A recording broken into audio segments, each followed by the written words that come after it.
Look at the IEA debate. Okay. The IEA has been organizing debates since God knows how long. And well, we've had times that there have been some boycotts too.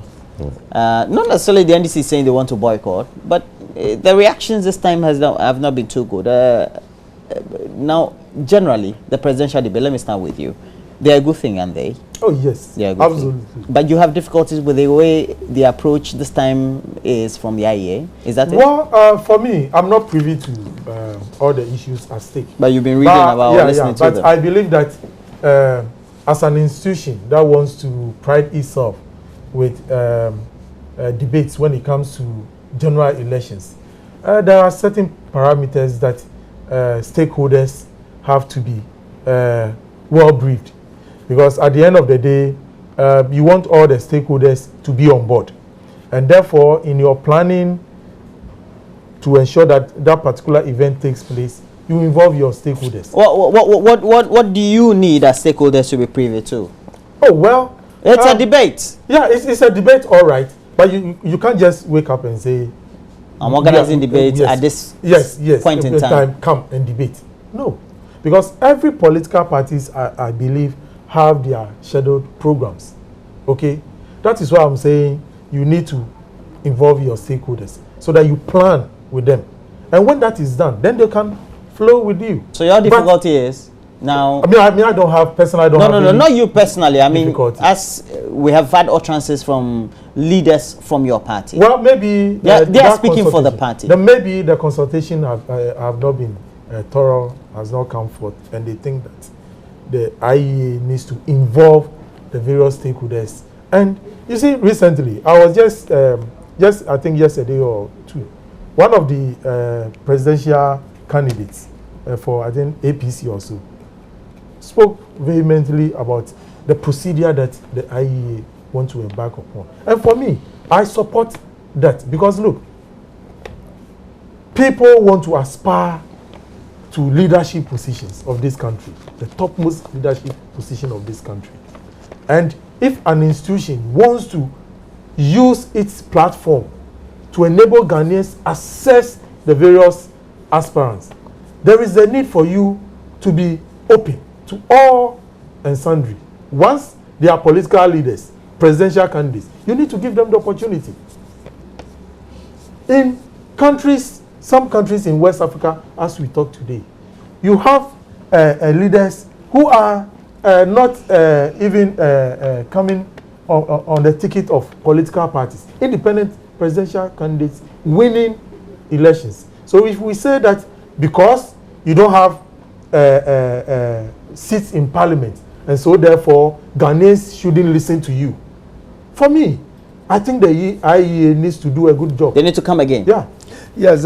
Your observations, I mean, your initial brief. Yes, I've always liked civil society, vibrant civil society organization in their quest to see good governance issues. IEA is a think tank that is premised on trying to promote multi-democracy system in our country, and for that matter, good governance.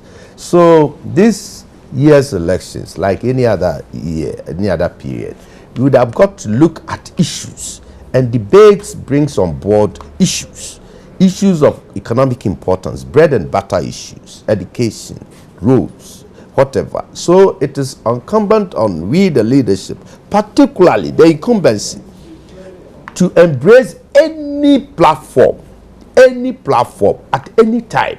You say you swear an oath. Even if you've not been consulted? Yes, of course. Really? Yes, all kind of consultations always go on. I've heard your general secretary, the general secretary of the MPP, John Buedu, say on public radio, and I think on other platforms, that they have also not been consulted. They would wish that the IEA also consult them adequately. Yes. So then, isn't it almost the same view, only not saying it ferociously as the NDC is saying? No. You see, they have not been consulted, but it does not mean they will not be consulted.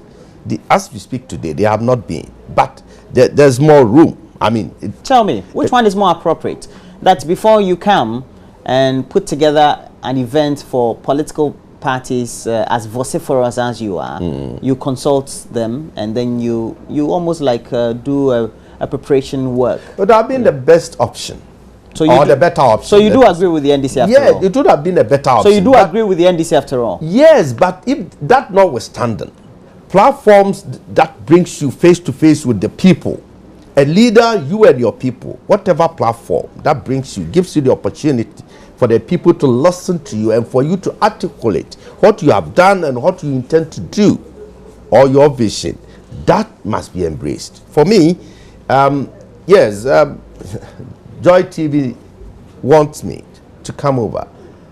I see it as an opportunity to have an interaction, an interface with the people, to learn and to also to be heard. You understand? So the question of trying to make IEA look so bad or something of the sort, we have not been consulted and all that, the consultation will surely come. We must have the IEA. The other view is that you seem to be afraid of, one, the proposition by the IEA in itself, of course, which has been condemned not only by your party, but, for example, the smaller party, the PPP's presidential candidate, Papa Kwesi Nkrumah, at an event yesterday also was very much vehemently opposed to the structure in itself. The PNC has also come out, etc. With the structure, we're going to have you being pitched against the MPP's Nanado Dankwa Akufo-Addo, alongside your presidential candidate, who is incumbent as well. And the criticism is that, or perhaps the concern is that you're so much afraid to debate Nanado Dankwa Akufo-Addo, who very much is a versatile person, very eloquent, and very much abreast with the issues of the country. It is not about eloquence, versatile. It's about competence to do the job.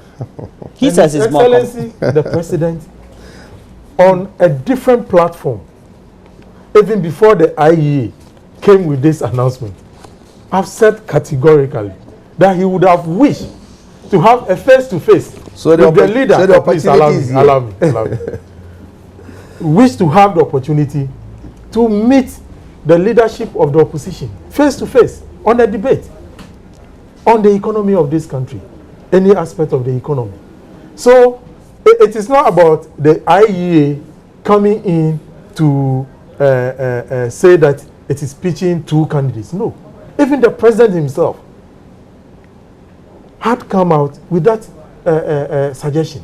But you see, this is an organization that wants to use the platform to draw the voting population, how to assess presidential candidates. Because look, to be honest with you, we have a challenge in this country about electorates knowing what to do or how to assess leaders. The various individuals who want to contest as presidential. And I think the IEA is doing a very good job by using its platform to help the electorates to assess.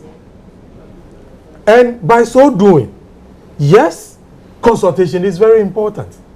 And that is where some of the parties raise concern. That look, you need to consult us. You can't just come out and say, I'm pitching two candidates. Are you saying that the other aspirants are of no importance to the population? No, I beg to differ. Although my president and presidential candidate is the best amongst all of them, I would have wished that all the other aspirants will be brought on board so that people can also what? Assess them.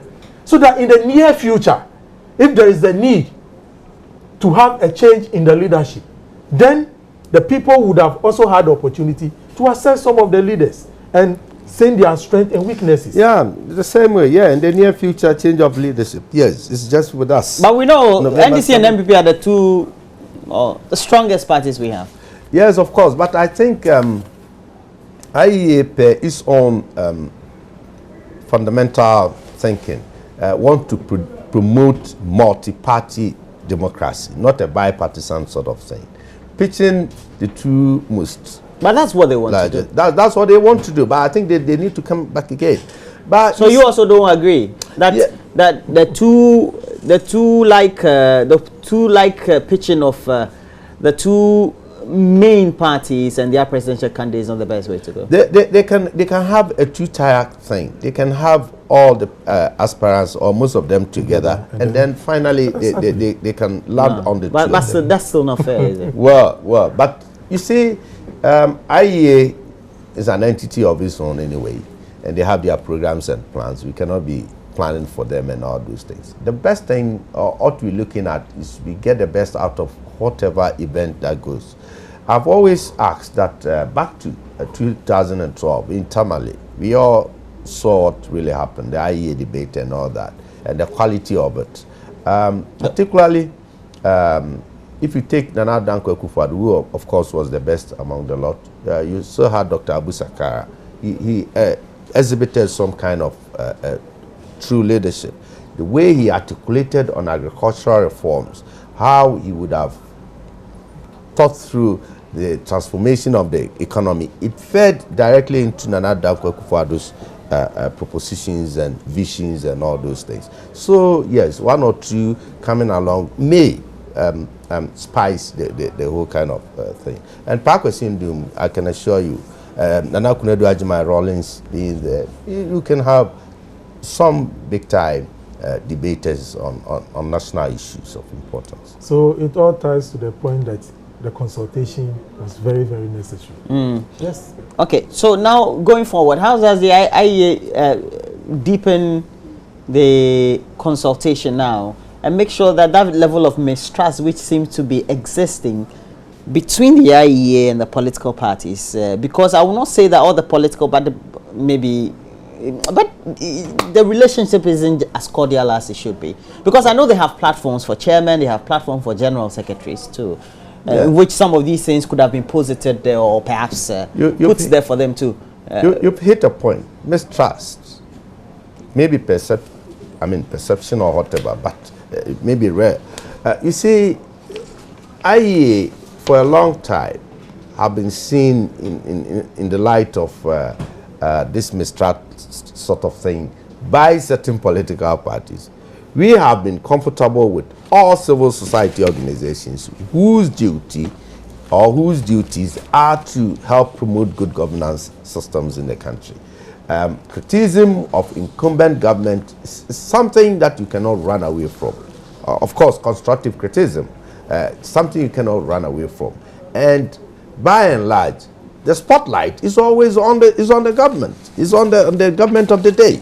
So, knowing one thing and bringing it to the fore, or trying to put government on its toes, sometimes bring these kinds of mistrust and accusations of bias and all those things.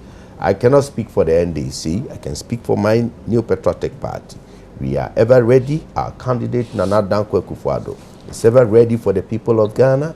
He has in his own strides, together with the thinking of the party, through our manifesto and all those things, the visions that he has for the country, going back to our past government under J. Kufuor, His Excellency. We are ready and prepared to bring to the fore, meet the people of Ghana at all levels, to explain our programs and all those things.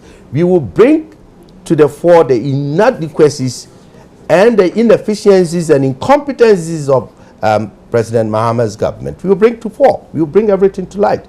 Then again, we will provide some kind of solutions, suggestions, and what we intend to do to correct the wrongs, to try to untie the knots, try to put the country back to working strides, trying to transform the economy, trying to provide jobs and employment for the teeming youth unemployment out there, trying to see social services advanced. National health insurance, how are you going to reinvigorate it? How are you going to make it more working? The leap that we instituted, how are we going to make it more working and more beneficial to the beneficiaries? It's okay, we haven't come to it. You're already doing the debate. Yes.